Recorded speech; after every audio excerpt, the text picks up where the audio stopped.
আর সিদ্দিকুল্লাহ চৌধুরীকে পুরোপুরি ধুয়ে দিলেন একেবারে পীরজাদা তোহা সিদ্দিকী। তিনি বললেন আর কেউ ফাঁদে পড়ছেন না সিদ্দিকুল্লাহ চৌধুরীর। দেখুন কি বললেন।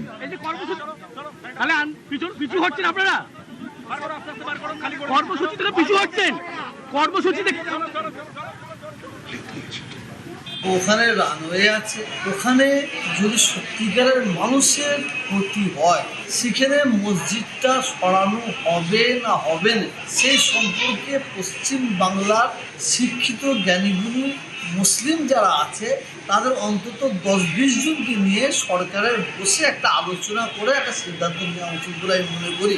উনি একটা মুসলমান, সে আগে বেরিয়ে মরণ শাস্তি চাইছে, সেটা যেন না হয়।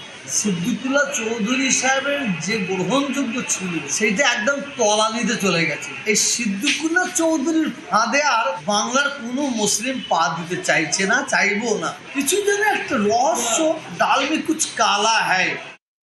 নওশাদ সিদ্দিকী ভাঙড়ের আইএসএফ বিধায়ক, তিনি বললেন প্রতিবাদ সবসময় গণতান্ত্রিকভাবে হওয়া উচিত, মসজিদ সরানো নিয়ে বিশৃঙ্খলা করা উচিত নয়।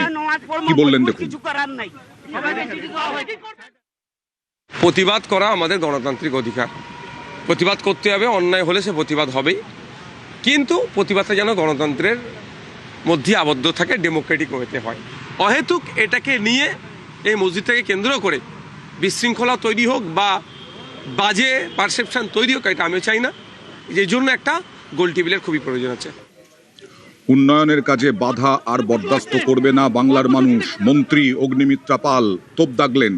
আর সৌরভ শিকদার দমদম উত্তরের বিজেপি বিধায়ক, তিনি বললেন মসজিদ সরাতে কেন বাধা দিচ্ছেন সিদ্দিকুল্লাহ। তার প্রশ্ন, কেন উস্কানি দিচ্ছেন, এর পেছনে কি কোনো বিদেশি ফান্ডিং আছে?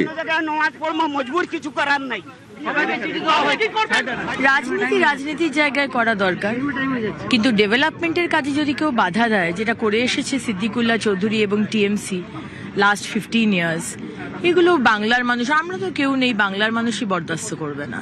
এখন কিন্তু যেভাবে ম্যান্ডেট দিয়েছে বাংলার মানুষ, আর কোনো দিকে তারা তাকাবে না। এখন বাংলার মানুষ শুধু ডেভেলপমেন্ট চাই, কারণ এয়ারপোর্টটা বড় হলে, এয়ারপোর্টের এক্সপ্যানশন হলে একজন হিন্দুরও লাভ হবে, একজন মুসলমানেরও লাভ হবে, একজন খ্রিশ্চানেরও লাভ হবে, একজন শিখেরও লাভ হবে। সুতরাং Siddiqullah Chowdhury come out of it, enough, অন্য স্ট্র্যাটেজি নিন।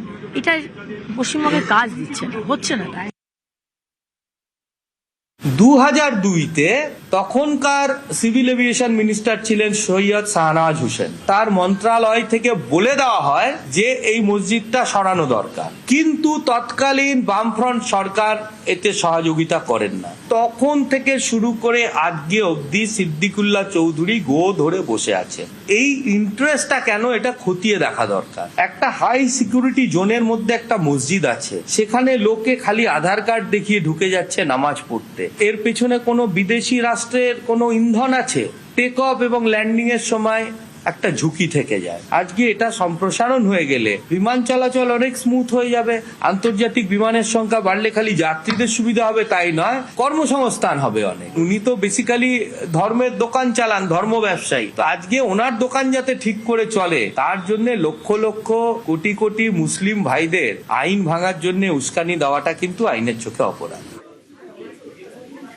কেন্দ্রীয় শিক্ষা প্রতিমন্ত্রী সুকান্ত মজুমদার, তিনি বললেন তৃণমূল সরকার এর আগে সব বরদাস্ত করলেও বিজেপি সরকারের আমলে এসব চলবে না। আর বিজেপি সভাপতি শ্রমিক ভট্টাচার্য এবং সাংসদ শ্রমিক ভট্টাচার্য, তিনি বললেন বাবরের সরকার নেই, গতকালই কড়া প্রতিক্রিয়া দিয়েছিলেন তিনি। দেখুন, সিদ্দিকুল্লাহ সাহেবকে এটুকুই বলবো যে এখন কিন্তু আগের সরকার নেই। এর আগে যখন তসলিমা নাসরিনকে বিতরণ করার জন্য সিদ্দিকুল্লাহ সাহেব এরকম মৌলবাদীদের দল নিয়ে নেমেছিল, তখনকার সরকার কিন্তু আদর করেছিল। মমতা বন্দ্যোপাধ্যায়ের সময় তো লাড্ডু খাওয়ানো হতো, এই সরকার কিন্তু অন্য কিছু খাওয়াবে। তখন কিন্তু পেছনে যদি লাঠির বাড়ি পড়ে তখন কিন্তু আমাদেরকে বলবেন না, আমাদেরকে বলতে আসবেন না।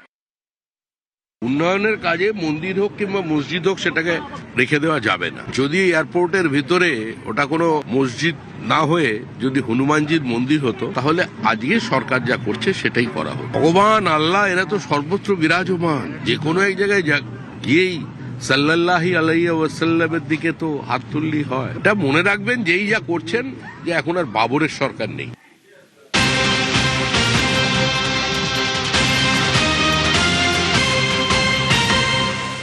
জাতীয় নিরাপত্তায় জিরো টলারেন্স। আগামীকাল অভ্যন্তরীণ সুরক্ষা নিয়ে, সীমান্ত নিরাপত্তা নিয়ে বৈঠক অমিত শাহের। কেন্দ্রীয় স্বরাষ্ট্রমন্ত্রী অমিত শাহ তিনি আগামীকাল উত্তরবঙ্গে বৈঠক করবেন। বিএসএফ আউটপোস্ট সহ একাধিক ইস্যুতে আলোচনা। বৈঠকে থাকবে নারকোটিক্স, বৈঠকে সীমান্তবর্তী জেলার জেলাশাসক, পুলিশ সুপার। আজ রাতেই রাজ্যে কেন্দ্রীয় স্বরাষ্ট্রমন্ত্রী এবং ফের বঙ্গ সফরে কেন্দ্রীয় স্বরাষ্ট্রমন্ত্রী। 18ই জুলাই উত্তরবঙ্গের 2টি বিএসএফ ক্যাম্প পরিদর্শন। 18ই জুলাই দুপুরে উত্তরকন্যায় সীমান্ত সুরক্ষা নিয়ে বৈঠক। 19শে জুলাই দক্ষিণবঙ্গের সব জেলার এসপি ডিএমদের নিয়ে বৈঠক। মূলত সীমান্ত নিয়েই নজর।